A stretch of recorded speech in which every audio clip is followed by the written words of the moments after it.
नमस्कार दोस्तों, मैं सचिन स्वागत करता हूँ आप सबका एक और नए वीडियो में। मित्रों, आज है गुरुवार और बज चुके हैं शाम के 5, यानी समय है स्पेशल वीडियो का। तो आज के इस स्पेशल वीडियो में हम बात करने वाले हैं डीआरएस या यूडीआरएस और उसमें आने वाले अंपायर कॉल के बारे में। जी हाँ दोस्तों, जानेंगे कि क्रिकेट में रिव्यू की कब शुरुआत हुई और साथ ही बात करेंगे डीआरएस में आने वाले कंट्रोवर्शियल अंपायर कॉल के बारे में। तो बस आप सब्सक्राइब का बटन दबा के देखते रहिए इस वीडियो को पूरे अंत तक।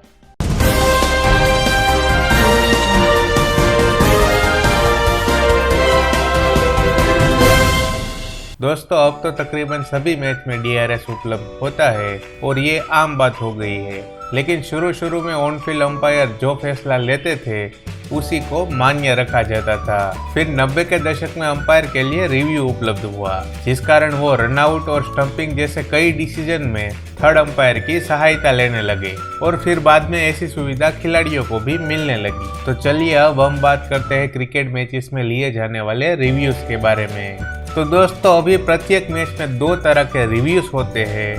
पहला अंपायर रिव्यू और दूसरा प्लेयर रिव्यू, जिसमें पहले बात करते हैं अंपायर रिव्यू के बारे में। तो दोस्तों, जब ऑन फील्ड अंपायर को डाउट होता है और वो डिसीजन लेने में थर्ड अंपायर की मदद लेते हैं, उसी को कहते हैं अंपायर रिव्यू। और इसे ऑन फील्ड अंपायर ज्यादातर बार रनआउट, स्टंपिंग और बाउंड्री पर रोकी गई गेंद के मामलों में उपयोग करते हैं। और कई बार जब अंपायर को डाउट होता है कि कैच ठीक तरीके से पकड़ा गया है या गेंद जमीन से छू गई है, तब अंपायर रिव्यू लेके थर्ड अंपायर से पूछते हैं और पूरे मैच में जितनी बार चाहे उतनी बार अंपायर रिव्यू ले सकते हैं। और आपको बता दूं दोस्तों कि ये अंपायर रिव्यू 1992 यानी 1992 से ही क्रिकेट में उपलब्ध है। अब बात करते हैं प्लेयर रिव्यू के बारे में। तो दोस्तों, ऑन फील्ड अंपायर द्वारा आउट या नॉट आउट दिए जाने के बाद बैटिंग या फील्डिंग कर रहे खिलाड़ी उस फैसले से खुश ना हो, तब वो अंपायर द्वारा दिए गए डिसीजन की थर्ड अंपायर को जांच करने के लिए कह सकते हैं। उसी को कहते हैं प्लेयर रिव्यू और इसे डीआरएस यानी डिसीजन रिव्यू सिस्टम या यूडीआरएस यानी अंपायर डिसीजन रिव्यू सिस्टम के नाम से जाना जाता है। लेकिन दोस्तों, अंपायर रिव्यू से विपरीत डीआरएस का उपयोग प्लेयर वनडे या टी20 में सिर्फ एक बार और टेस्ट मैच में 2 ही बार कर सकते हैं। हालांकि कोविड के कारण फिलहाल टेस्ट में 3 रिव्यूज दिए जा रहे हैं, लेकिन डीआरएस लेने के बाद अगर अंपायर का फैसला गलत होता है तो रिव्यू रिटेन यानी बरकरार रहता है और अंपायर कॉल पर भी रिव्यू बरकरार रहता है। और अगर रिव्यू लेने के बारे में बात करें तो बैटिंग कर रही टीम की ओर से स्ट्राइकिंग एंड पर खड़ा बल्लेबाज रिव्यू ले सकता है, तो वही फील्डिंग कर रही टीम का कप्तान ही अंपायर को रिव्यू लेने को बोल सकता है। और इसके लिए प्लेयरों के पास सिर्फ 15 सेकंड का ही वक्त होता है। तो दोस्तों, अब हमें उम्मीद है कि आप प्लेयर रिव्यू और अंपायर रिव्यू में फर्क समझ गए होंगे। तो चलिए अब हम बात करते हैं कि प्लेयर रिव्यू यानी यूडीआरएस या डीआरएस की शुरुआत कब और कैसे हुई।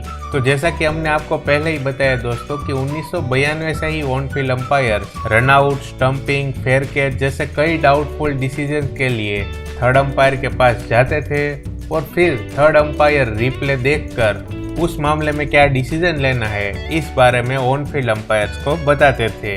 लेकिन फिर भी दोस्तों, एलबीडब्ल्यू और कोर्ट बिहाइंड में कई बार अंपायर का फैसला गलत हो जाता था। हालांकि कई बार ये बात बैटिंग या फील्डिंग कर रही टीम के प्लेयरों को पता होती, लेकिन फिर भी अंपायर का डिसीजन आखिरी रहता। और कई बार तो ऐसा भी हुआ है कि अंपायर का एक गलत फैसला पूरा मैच पलट देता था। और इसी को लेकर 25 मार्च 1997 में ऑस्ट्रेलियन न्यूज़पेपर में एक लेटर छपा, जिसमें लिखा था कि क्रिकेट में जिस प्रकार अंपायर रिव्यूज लेते हैं, ठीक उसी प्रकार प्लेयर रेफरल सिस्टम भी होना चाहिए। और ये दोस्तों श्रीलंकन लॉयर सेना का वीररत्ने ने लिखा था। तो इस प्रकार दोस्तों, सभी के पास 1997 से ही ऐसा सजेशन तो था कि गलत डिसीजन को कम करने के लिए प्लेयर रिव्यू भी क्रिकेट में लाया जा सकता है।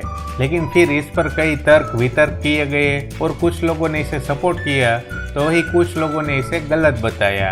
ऐसा करते करते 11 साल बीत गए और आखिरकार 2008 में इंडिया और श्रीलंका के बीच खेले गए टेस्ट मैच में पहली बार प्लेयर रेफरल सिस्टम का प्रयोग किया गया। जिसके बाद आईसीसी ने 24 नवंबर 2009 को न्यूजीलैंड और पाकिस्तान के बीच खेले गए टेस्ट मैच से प्लेयर रेफरल सिस्टम को आधिकारिक तौर पर लॉन्च किया और इसे यूडीआरएस यानी अंपायर डिसीजन रिव्यू सिस्टम का नाम दिया गया। जिसके बाद जनवरी 2011 में ऑस्ट्रेलिया और इंग्लैंड के बीच खेली गई वनडे सीरीज से इसका वनडे मैचेस में भी उपयोग किया जाने लगा और बाद में आईसीसी ने अनाउंस करते हुए यूडीआरएस को सभी इंटरनेशनल मैचेस के लिए कंपलसरी कर दिया। लेकिन फिर भी दोस्तों कई लोग इसका विरोध कर रहे थे, जिस कारण बाद में आईसीसी ने अपना फैसला बदलते हुए कहा कि अगर खेलने वाली दोनों टीम यूडीआरएस पर सहमति जताए सिर्फ उसी सीरीज में ही डीआरएस का उपयोग होगा।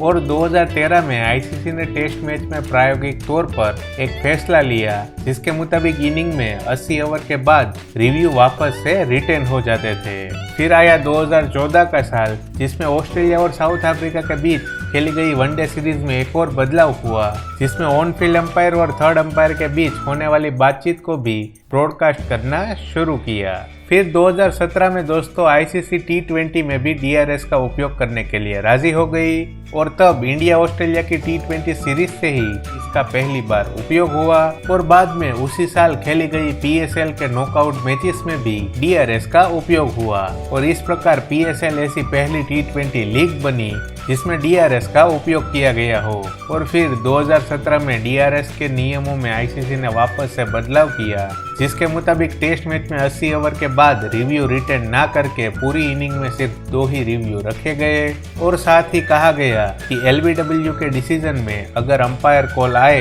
तो पहले की तरह टीम का रिव्यू लॉस्ट नहीं होगा बल्कि वापस से रिटेन हो जाएगा। तो इस प्रकार दोस्तों 2017 से अंपायर कॉल पर रिव्यू रिटेन होने लगे, जिसके बाद एक बार फिर पिछले साल यानी 2020 में डीआरएस के रूल में बदलाव किए गए। जी हाँ दोस्तों, पेंडेमिक के चलते सभी सीरीज में घरेलू अंपायर्स रखने का फैसला हुआ और क्योंकि घरेलू अंपायर के पास इतने ज्यादा इंटरनेशनल मैचेस का अनुभव नहीं होता, इस कारण सभी टीमों को टेस्ट मैच में 2 की जगह 3 रिव्यू मिलने लगे। और दोस्तों पिछले महीने एमसीसी की ऑनलाइन कॉन्फ्रेंस कॉल के जरिए मीटिंग हुई थी, जिसके बाद अब ऐसा लग रहा है कि फिर से डीआरएस के नियमों में आगे जाके कोई भी बदलाव हो सकते हैं। यह दोस्तों डीआरएस में एलबीडब्ल्यू में आने वाला अंपायर्स कॉल हमेशा से ही एक कंट्रोवर्शियल विषय रहा है।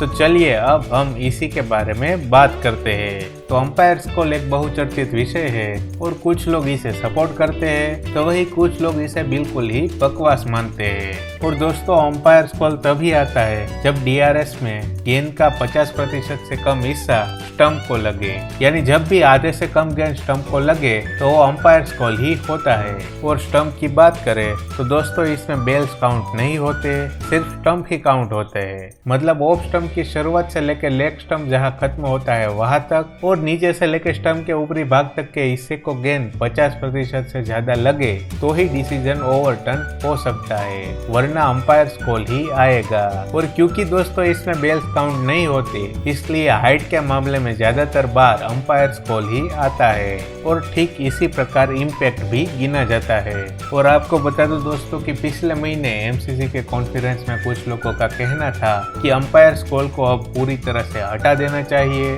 और सिंपली बॉल स्टंप को लगे तो आउट और ना लगे तो नॉट आउट, ऐसा नियम कर देना चाहिए। और हमेशा की तरह दोस्तों कुछ लोगों ने इसे गलत बताया और उसके मुताबिक अभी जो चल रहा है वो ही बिल्कुल सही है। तो अब देखने वाली बात होगी दोस्तों कि जून महीने के बाद एमसीसी अंपायर्स कॉल के नियम में आगे जाके कोई भी बदलाव करती है या नहीं। लेकिन दोस्तों इस पर आपके क्या विचार है, इसमें बदलाव करना चाहिए या नहीं, वो नीचे कमेंट करके तुरंत ही बता दीजिए।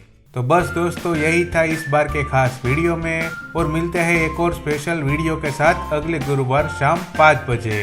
लेकिन दोस्तों आप चैनल को सब्सक्राइब करना बिल्कुल भी मत भूलिएगा, क्योंकि यहाँ पर आपको मिलेगी क्रिकेट जगत से जुड़ी खबरें और वो भी हिंदी में। तो बहुत जल्द मिलते हैं एक और नए वीडियो के साथ, तब तक के लिए goodbye and take care.